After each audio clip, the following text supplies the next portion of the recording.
Chapter 18 November was always the best.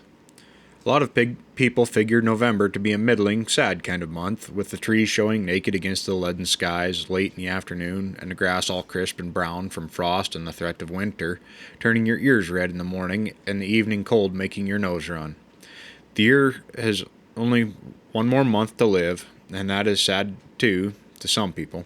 But November was the month I aimed my whole year at, for the very simple reason that the bird season opened round about Thanksgiving, and lived in my neck of the woods. Birds don't mean canaries or parrots or blue jays. Birds meant quail. The old man was with me all the way on that one, but he liked to fuzz it up with a little philosophy like most pipe smokers. He needed some extras to hang on it to make it dignified. We were talking about the seasons one time, and the old man said that if he had to, he could do without summer and all of spring except maybe May, and he'd be just as happy to settle for October through January and give the rest away. He said he would pick November as the best one because it wasn't too hot and it wasn't too cold, and you could do practically anything in it better than any other time of the year except maybe get sunburnt or fall in love. Although he said there ain't nothing wrong with November or any other month for falling in love if the moon's right, but mainly the reason I like November best is that it reminds me of me. He stopped and struck another kitchen match to his pipe. Look at me, he went on. Here you see a monument to use. I'm too old to fall in love, but I ain't old enough to die. I'm too old to run, but I can outwalk you because I know how to pace myself. I know when to work and when to rest. I know what to eat and what sits heavy on my stomach. I know there ain't any point in trying to drink all the liquor in the world because they'll keep on making it. I know I'll never be rich, but I'll never be stone poor neither, and there ain't much I can buy with money that I ain't already got. A man don't start to learn until he's about 40, and when he hits 50, he's learned all he's going to learn. After that, he can sort of lay back and enjoy what he's learned and maybe pass a little bit of it on. His appetites have thinned down and he's done most of his suffering, and yet he's still got plenty of time to pleasure himself before he peters out entirely. That's why I like November. November is a man past 50 who reckons he'll live to be 70 or so, which is old enough for anybody, which means he'll make it through November and December, with a better than average chance of seeing New Year's. Do you see what I'm driving at? I said, yes, sir, because I didn't want him to explain it all over again, and because I was worrying about a young pointer puppy who was going to have his first chance at being a working dog, and I was worrying over whether those late rains hadn't drowned off the whole second clutch of quail, and I was worrying over my shooting eye, which had fallen off alarmingly the final 2 weeks of the last season. What's your idea of November? He asked, his eyes half closed.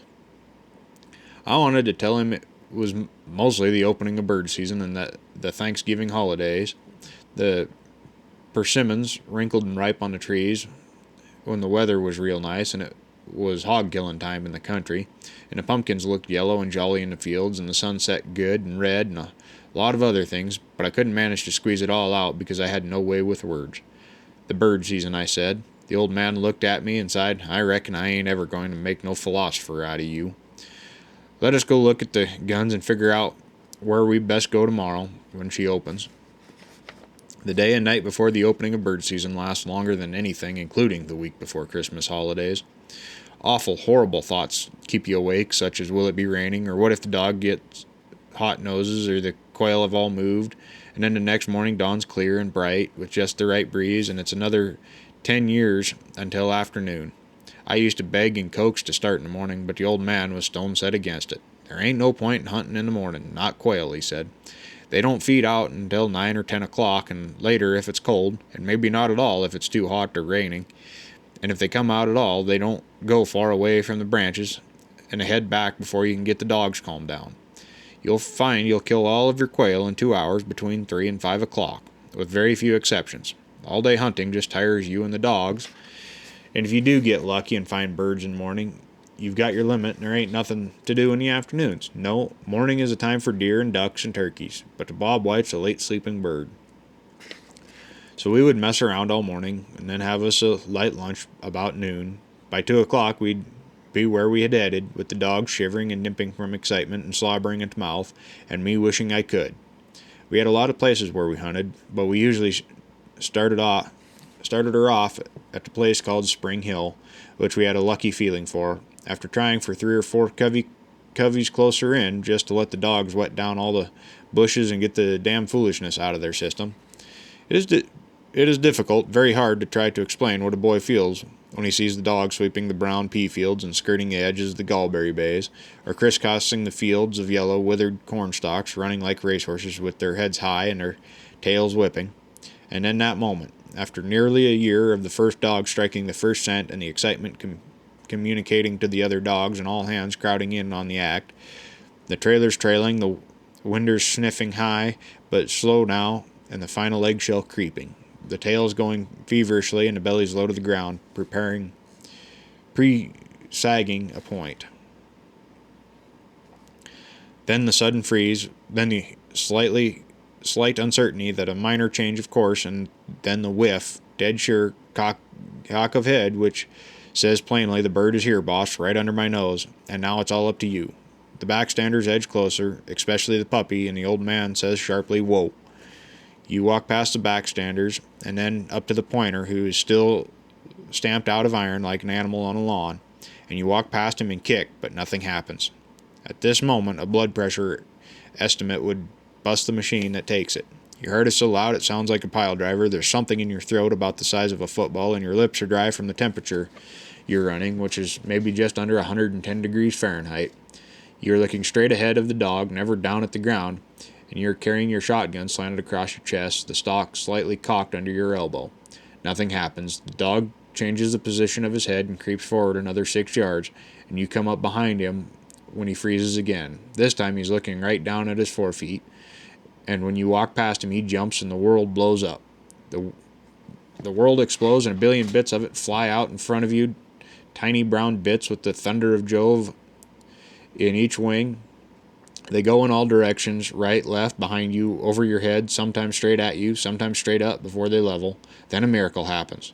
Out of these billion bits, you choose one bit and fire, and if the bit explodes in a cloud of feathers, you choose another bit and fire again. And if this bit also explodes, you break your gun swiftly and load, figuring maybe there's a laybird, and you can turn to the old man with a grin, and when he says, how many, you can answer 3. More likely, you'll answer 1 or none. But the tension is over now, and you find you have broken out into a heavy sweat. If there's a creek nearby, you go and plunge your face in it, or at least you take a long drink from the water bottle. Dogs fetch, and there in your hand is the first bird of the year. The neat, speckled, cockled little brown fellow with a white chin strap if he's a cock, a yellow necklace if she's a hen. He weighs less than half a pound, but has just induced nervous prostration in a man, a boy, and 2 dogs. This is when you first sniff the wonderful smell of gunpowder in an autumn wood and notice that all save the evergreens have crumpled into red and golden and crinkly brown leaves, that the broom grass has gone sere and dusty yellow, and that the sparkleberries are ready to eat. The chinquapins ready to pick, the persimmons tree that always sits lonely at the edge of the cornfield is bare except for the wrinkled yellow balls that the possums love, soft and brown, liver splotched now and free of the alm that ties your tongue in knots and turns your mouth inside out. The dogs are roving out ahead, and the old man says, well, we didn't do so bad for beginners. Anybody here notice where the singles went? I thought about 6 went over there by that patch of scrub oak just at the end of the broom, I say. Let's go have a look. Good look, the old man suggests. The dogs seem to think you may be right. Old Frank has either found a friend or turned into a stump. At the edge of the broom, with the scattered scrub oaks making a screen before the swamp, is old Frank nailed to something. And over there, like a lemon-spotted statue, is Sandy, nailed to something else. You take this one, I'll take that one, the old man says. We'll walk up together. 2 birds get up under my dog's nose, and I miss both clean. Blim, blam. I hear the old man shoot once, and then the rest of the group explodes in my face, and me with the gun broke and both barrels empty. I load, and another bird, a sneaker, gets up behind me, and I whirl and watch him drop off the end of my gun barrel. That's enough, the old man says. We got 3 apiece. Let's go find another covey. There used to be one hell of a big one over the top of that rise that we never had no luck with last year. I was beginning to think they was bewitched when the season ended. Unless the cats and foxes been at 'em, we should take the rest of the limit out of that and not even make a dent in 'em. The old man lights his pipe, and I break an apple out of my pocket. I think I never really appreciated an apple until I ate it in the November woods after the first covey of the first day of the year. We follow the dogs over the hill, and when we top the brow, there's the white dog stiff, the black dog backing, and the puppy sort of sitting back on his haunches, wondering what to do next. This didn't happen every day or even every year, but once in a while it happened like that, and I mean to say that the walk up to where the dogs were painted against the side of a hill was the longest, happiest journey I ever took in my life.